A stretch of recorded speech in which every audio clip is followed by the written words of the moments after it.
Hello and welcome to the Autonomy Incubator. Thank you all so much for being here today. I really appreciate you all coming out. I know that we're really excited to show you all what we've been working on this summer. My name is Howell. I am an aeronautics scholar. I go to the University of Alabama and I'm majoring in aerospace engineering. And today I'm going to be talking to you all about spline algorithm development. So first and foremost, I wanted to talk to you all about what we do here at the Autonomy Incubator, just because I think it's so cool. So our focus here is on creating artificial intelligence to put on small unmanned aerial vehicles, which, as it says on the chart, the technical focus is safe, reliable mobility and manipulation in dynamic, unstructured, and data-deprived environments. So basically what that means is you have an environment and what if it's changing? So for example, what if you have a house that's on fire and maybe the roof is caving in? All of a sudden, the whole dynamics of the environment that you're in is changing. You need to plan around that. What if you have a map of a location, but the last time you took that data, there's been an earthquake, so all of a sudden your map is different. So these are the kind of scenarios in which we want to be able to place these autonomous vehicles and still be able to operate. As you can see, there are many pieces to the puzzle that support this mission, and as you can see, we have lots of things that go on that all come together to support our mission here. So what do we do on a day-to-day basis? We like to take the agile approach. And what that looks like is, first and foremost, we do scrums, which is where we get together every day and we state, okay, what do I want to get done just for this day, and what do I need from everybody in order to do that, and what possible problems could I have? And then on a weekly basis, the entire Autonomy Incubator gets together for an approximately 2-hour meeting, which ties in very closely to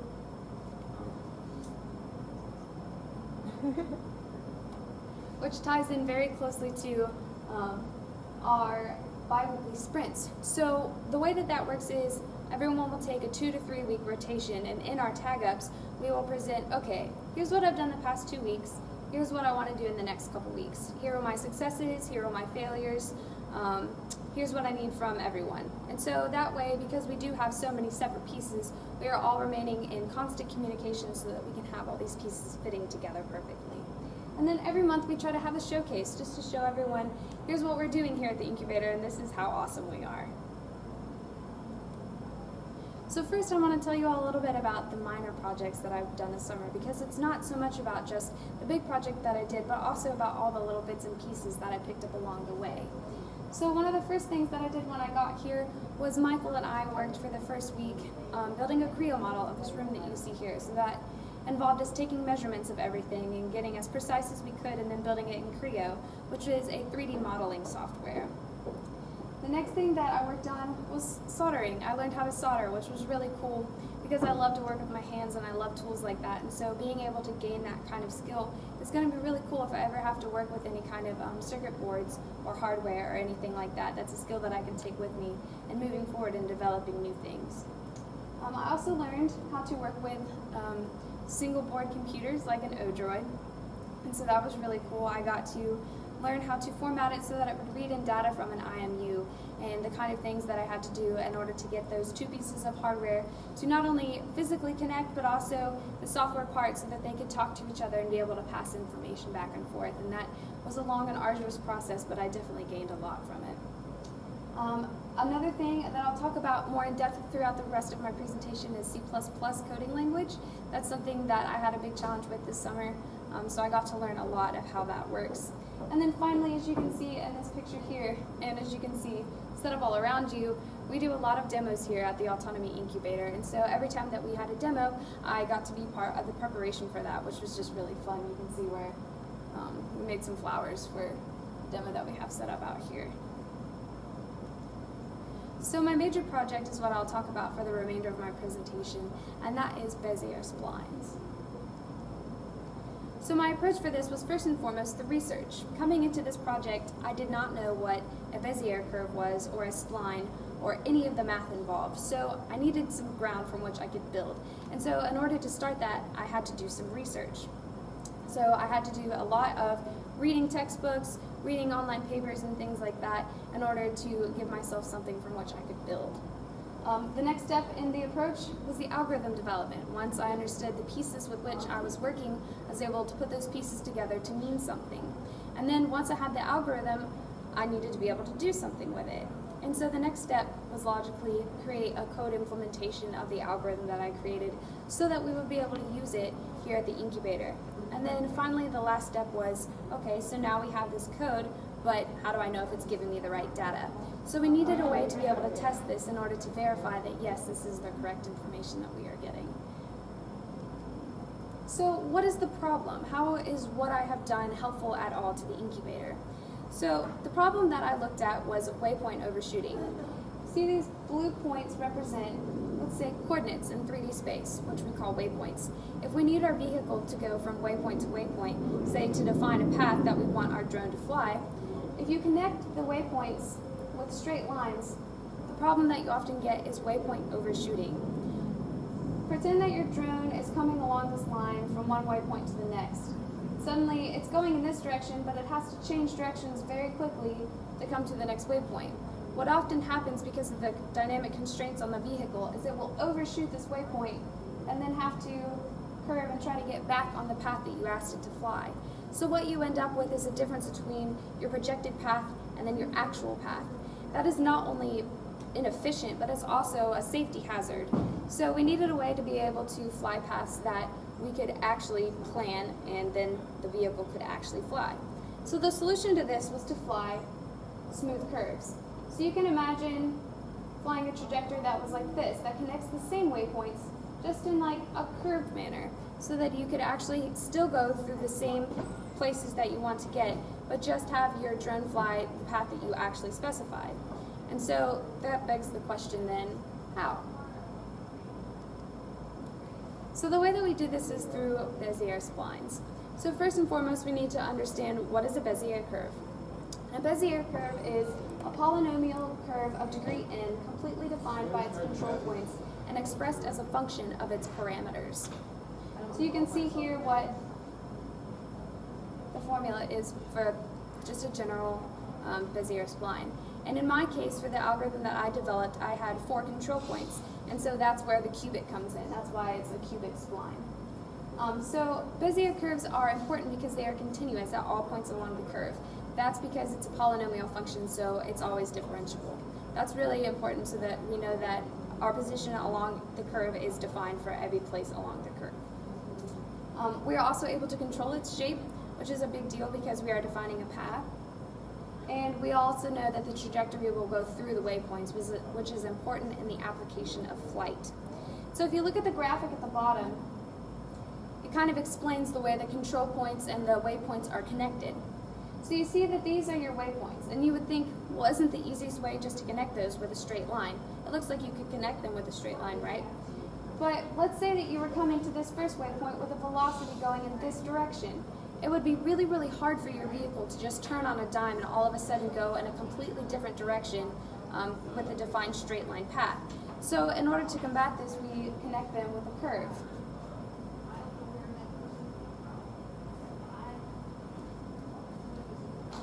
So we define the path in a curved motion so that it still goes through the waypoints, but it adheres to the vehicle dynamics. And the way that we do that is we shape the curve with the control points, which you can see here in gray. So now I'll talk to you all a little bit more and explain how control points work. The placement of the control points really shapes the curve.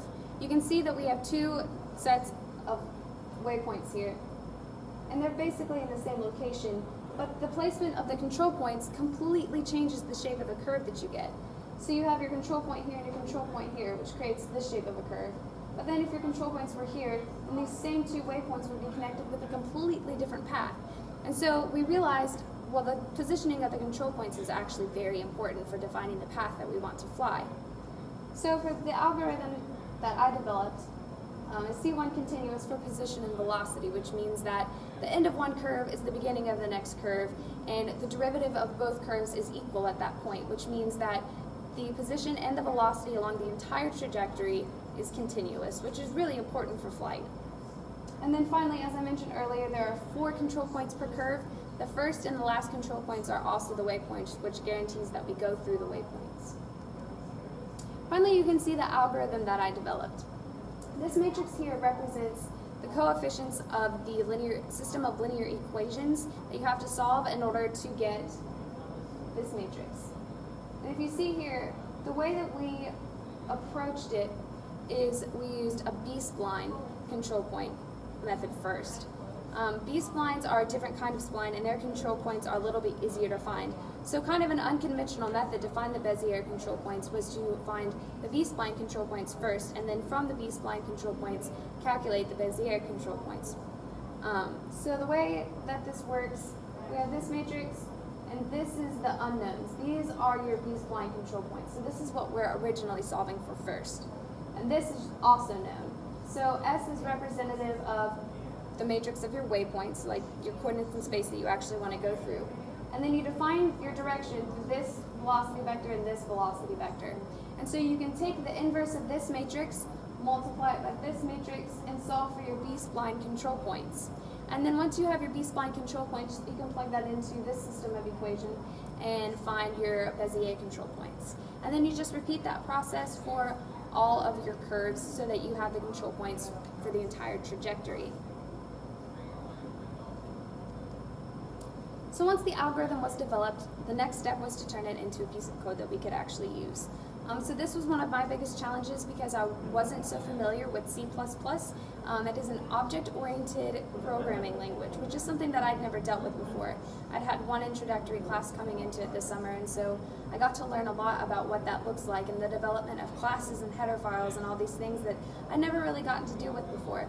So the way that they really helped me with that here at the Incubator was we held sessions called code reviews, which is where they would teach me a little bit about the C++ language and the formatting that they use here so that they would be able to look at my code and really know what was going on.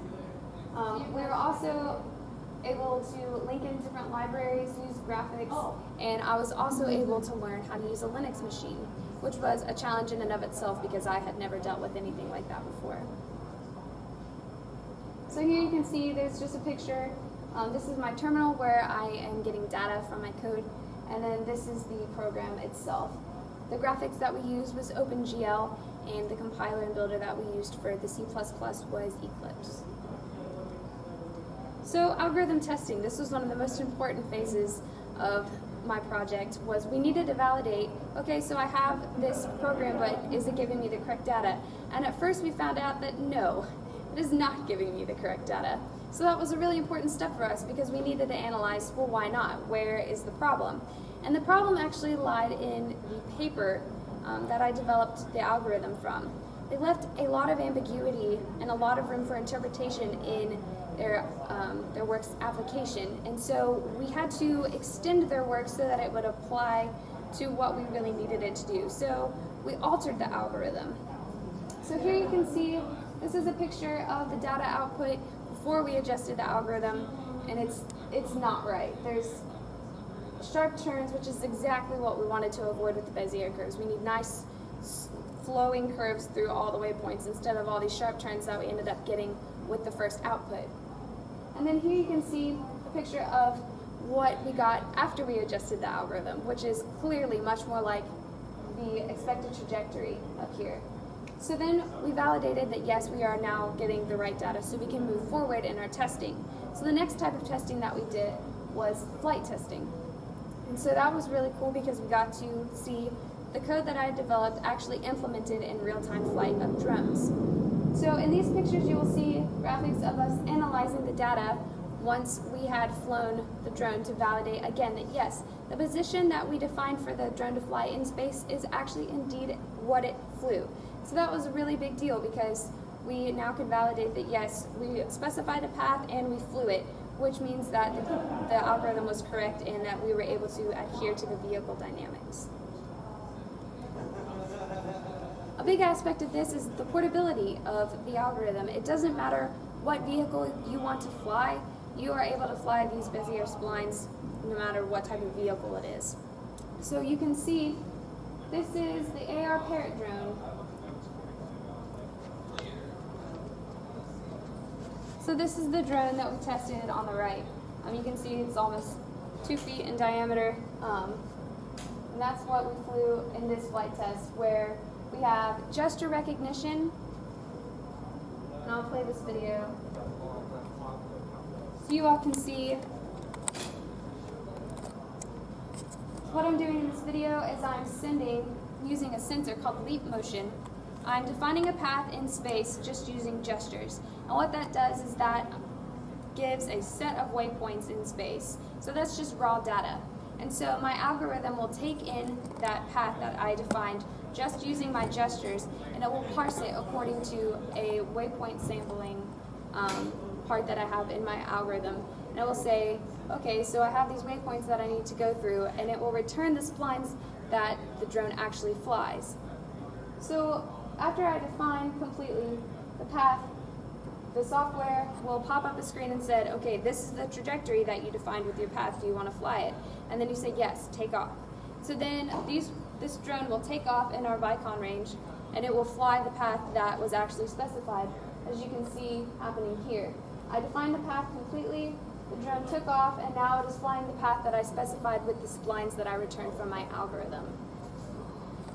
It's also important to note that not only can we do it with that type, but we are also able to do it with a much smaller drone, which is also something that we tested. This is called the Crazy Fly.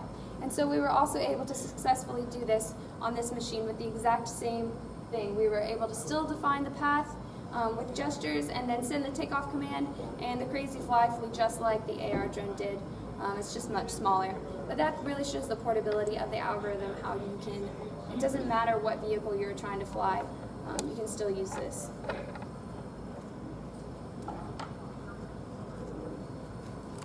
And you can see it doing here. It's a little bit smaller and a little bit harder to see, but they are essentially flying the same path, which is really, really good support for the project. So the biggest challenges that I faced this summer was first and foremost the math. They were new, unfamiliar topics and computationally much more advanced than anything that I had ever dealt with before. I'm a rising junior, and a lot of the math that I was working with was math that I had never seen before. So that was a really big challenge. I needed to catch up to speed with a lot of the computations that I was working with so that I would really understand what the numbers represented. The next challenge was, as I mentioned earlier, the C++ language. Like I said, I came into it, wasn't really sure too much about the language, so I had to really come up to speed with how they operated with that language here and be able to use that as a tool to implement the math. And then finally, the time. We only have 10 weeks here, and so we had to let the time be a motivator instead of something that hindered us. And so we were able to accomplish this all in 10 weeks.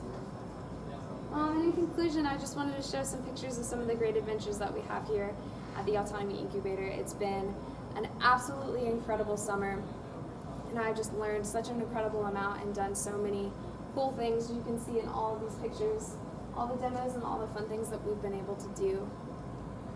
I would also like to take this opportunity to give out a couple of shout outs, first and foremost to Danette. She's been an incredible leader here at the Autonomy Incubator and a great mentor. And her open door policy has made her completely accessible, and she's always been available to me to help me with anything that I needed. I would also like to thank Elizabeth Ward, who is my program coordinator. She's been an incredible blessing, and I could not be here without her. I would also like to thank some of the other fellow interns that I worked with, like Javier and Bilal, who are the PhD students that helped me with a lot of the math, and then Megan, who really helped me with a lot of the gesture recognition software integration, and then finally Gil, who helped me with a lot of the C++. I would also like to just give a general shout out to all the wonderful people at the Autonomy Incubator for being such great friends and support, and just really helping me through the rest of the summer. So thank you very much, and I will take any questions that you have.